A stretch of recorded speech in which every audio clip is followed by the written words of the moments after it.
Hi friends, கடலைப்பருப்பு போட்டு புடலங்காய் போட்டு எப்படி செய்யலான்ட்டு பார்க்கலாம். ஹாய் ஃப்ரெண்ட்ஸ், இன்றைக்கி நம்ம புடலங்காய் கடலைப்பருப்பு கூட தான் செய்ய போகிறோம். வாங்க எப்படி செய்யலான்னு பார்க்கலாம். அதுக்கு 100 கடலைப்பருப்பு எடுத்து நல்லா வேக வச்சுருக்கோம். இதில் வந்து கொஞ்சம் மஞ்சத்தூள், உப்பு, பெருங்காயத்தூள் போட்டிருக்கோம். நல்லா கடலைப்பருப்பு அரைப்பதமாக வெந்துருச்சு. இதோடு நம்ம வெட்டி அலசி வச்சுருக்கேன் புடலங்காயை சேர்த்துக்கலாம். புடலங்காய் நம்ம சேர்த்தாச்சு. சேர்த்து நல்லா கிண்டி விட்டுக்கலாம். இப்போ லைட்டாக கொஞ்சம் உப்பு சேர்த்துக்கலாம். ஏற்கனவே சேர்த்துருக்கோம், இப்போ லைட்டாக சேர்த்துக்கலாம். சேர்த்துட்டு நல்லா கிண்டி விட்டுக்கலாம்.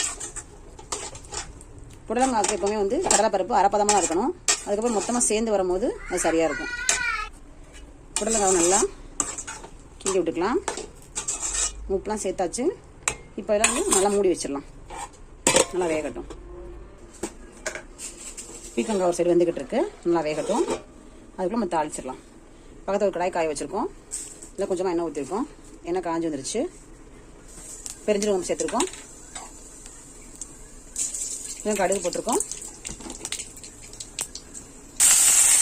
பெருஞ்சீரகம் கடுகு போட்டாச்சு.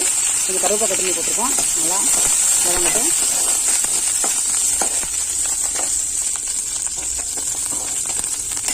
அடுத்து கொஞ்சம் வெங்காயம் சேர்த்துக்கலாம். வெங்காயம் நல்லா கிண்டி விட்டுக்குவோம்.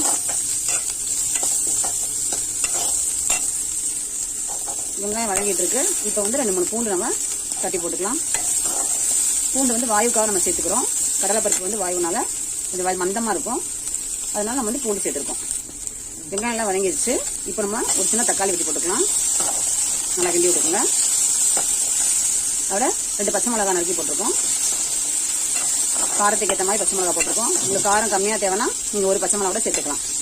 நல்லா வதங்கட்டும். நல்லா வெங்காயம் தக்காளிலாம் நல்லா வதங்கிடுச்சு. இப்போ நம்ம எடுத்து நம்ம பக்கத்தில் வேக வச்சுருக்க புடலங்காய்க்கெல்லாம் சேர்த்துருவோம். இப்படி நம்ம சேர்த்துருவோம்.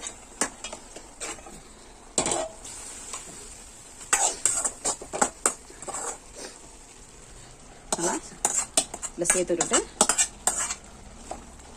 நல்லா கிண்டி கொஞ்சம் வற்ற வரைக்கும் நம்ம விட்டுருவோம். அப்படியே இந்த கொஞ்சம் தண்ணி தெரியுது பார்த்தீங்களா? இந்த தண்ணி நல்லா வற்ற வரைக்கும் நம்ம கொஞ்சம் நேரம் அப்படியே சிம்லேயே வச்சுக்கலாம். நல்லா காயும் நல்லா வெந்து வந்துடும். இதை மூடி வைப்போம். ஒரு 5 நிமிஷம் கழிச்சு பார்க்கலாம் எப்படி வந்துருக்கு.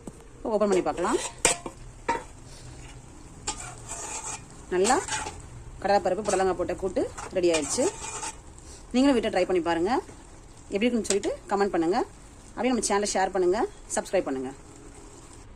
ஹாய் ஃப்ரெண்ட்ஸ், இன்றைக்கி நம்ம கடலைப்பருப்பு புடலங்காய் போட்டு கூட்டு வந்து வச்சுருக்கோம். பாருங்கள் எப்படி இருக்குன்ட்டு. சூப்பராக வந்திருக்கு. இது எப்படி செய்யலான்ட்டு பார்க்கலாம் வாங்க.